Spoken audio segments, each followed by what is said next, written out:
Hello বন্ধুরা, Sulata cooking রেসিপির পক্ষ থেকে সকলকে জানাই স্বাগত। আজকে কিন্তু আমার রান্নার রেসিপি না, আজকে আমার মাসির হাতের রান্নার রেসিপি দেখাচ্ছি, চিংড়ি মাছ ভুনা। আর এটা কিন্তু আমার মামাতো বোনের আজকে আশীর্বাদ, সেই আশীর্বাদে চিংড়ি মাছ ভুনা হচ্ছে। আর এই হচ্ছে আমার মামাতো বোন। সকলেই কিন্তু আমার মামাতো বোনের জন্য আশীর্বাদ করবেন, ও যেন সংসার জীবনে সুখী হতে পারে। এখানে কিন্তু সকলে মিলে তাকে আশীর্বাদ করছে। আমাদের বাংলাদেশে গ্রাম বাংলায় কিন্তু এরকম ভাবে আশীর্বাদ হয়ে থাকে। চলে যাব রান্নাতে। এখানে কিন্তু মাসি কড়াইতে দিয়েছে তেলে তেজপাতা, এলাচ, দারচিনি, লবঙ্গ, তারপরে কিন্তু জিরা ফোড়ন দিয়ে মাসি এর মধ্যে দিয়েছে পেঁয়াজ বাটা, আদা রসুন বাটা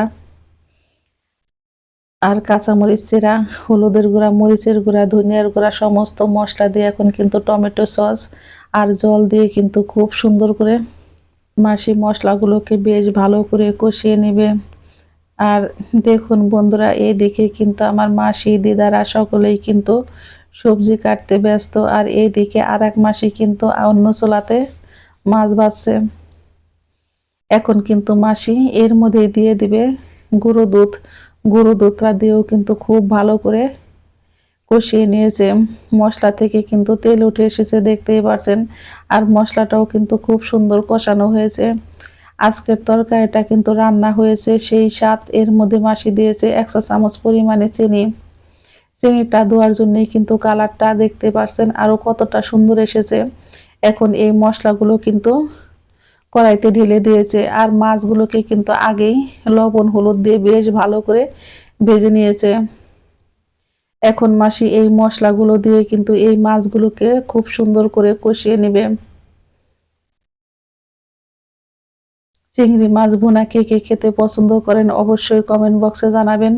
আর মাসির হাতের রান্না কেমন হয়েছে তাও কমেন্ট বক্সে জানাবেন। দেখতেই পাচ্ছেন এখানে কিন্তু অনুষ্ঠান বাড়িতে 100টা চিংড়ি মাছ আছে। আর 100টা চিংড়ি মাছের রান্নাই কিন্তু মাসি আজকে করছে।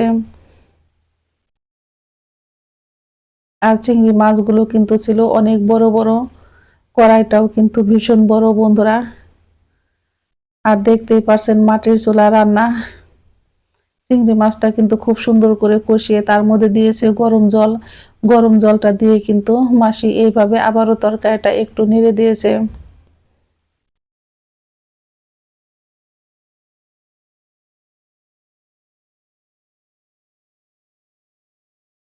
তরকারিটা কিন্তু প্রায় রেডি হয়ে গেছে।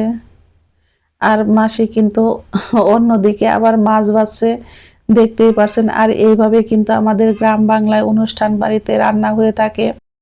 তরকারিটা রেডি হয়ে গেছে, এখন চুলায় থেকে নামিয়ে নেবে। আর নামিয়ে নিয়ে কিন্তু গরম গরম পরিবেশন করে দেখাচ্ছি বন্ধুরা। দেখুন কতটা পরিমাণে সুন্দর হয়েছে সেই স্বাদ।